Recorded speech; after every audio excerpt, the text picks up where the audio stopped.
Legend has it that there's a strange Lolita that sits among the trash at night, waiting for a passerby. She will ask you a question, and if you answer, she will become your little sister.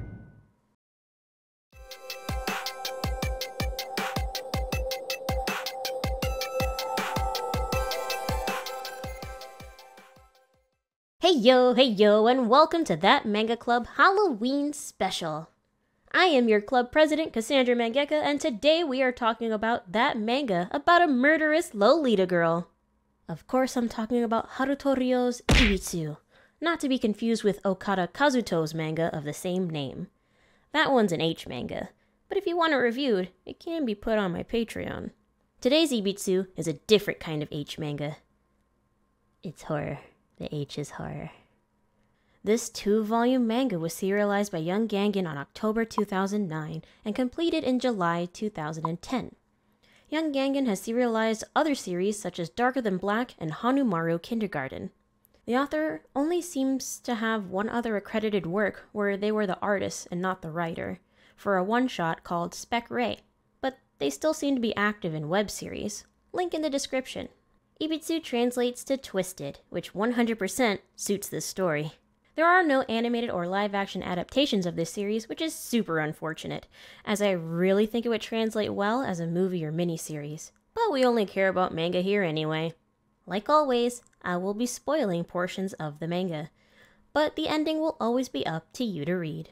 You've been warned. We're introduced to Kazuki, an untidy student who lives alone in an apartment. He's bringing home groceries late at night when he spots a girl sitting atop a pile of trash. She's dressed in strange clothing, holding a broken umbrella and a stuffed rabbit, giving off all sorts of weird vibes. As he approaches, he notices self-sewn wounds and a foul stench.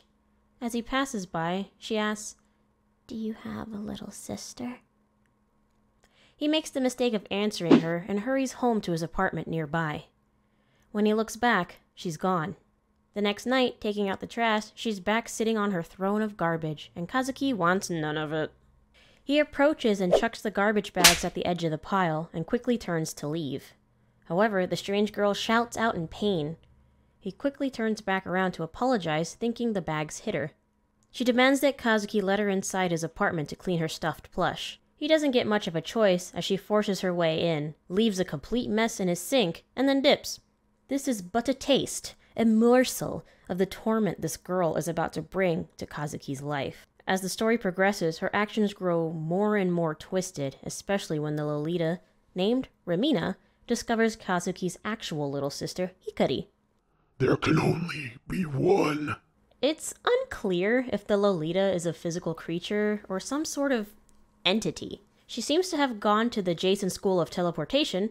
However, she does seem to have limitations.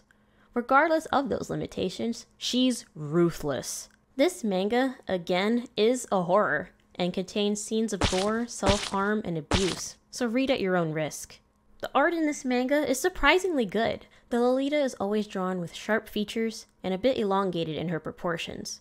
It makes her stand out and gives her this uncanny valley feeling of discomfort, which is what the characters are shown to feel when they see her. Discomfort. Haruto Ryo has a great sense of movement and subtlety. I could easily see scenes playing out in my head, especially in the chapter that took place in the school. The Lolita stalking around in the dark was portrayed so well. I really would love to see this adapted into a movie or miniseries. I think it would work really well.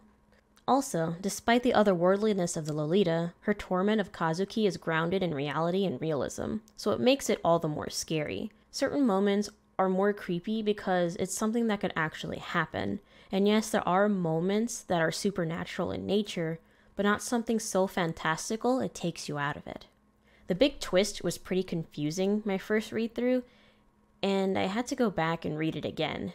The reveal is not as huge and impactful as the author seems to have intended it to be, but it was still messed up and twisted, as I'm sure is more of what they were going for. At 2 volumes, this manga is a definite recommendation. The art is great, the horror is beautifully balanced in realism and the supernatural, and it was an overall good time. As far as some sort of lesson, don't talk to strangers. Things aren't always what they seem. Always listen to your little sister. Well, that concludes our club meeting. I hope you give this manga a try. Or if you've read it already, let me know what you thought in the comments below or in the Discord. Thank you for watching and have a happy Halloween. Stay safe.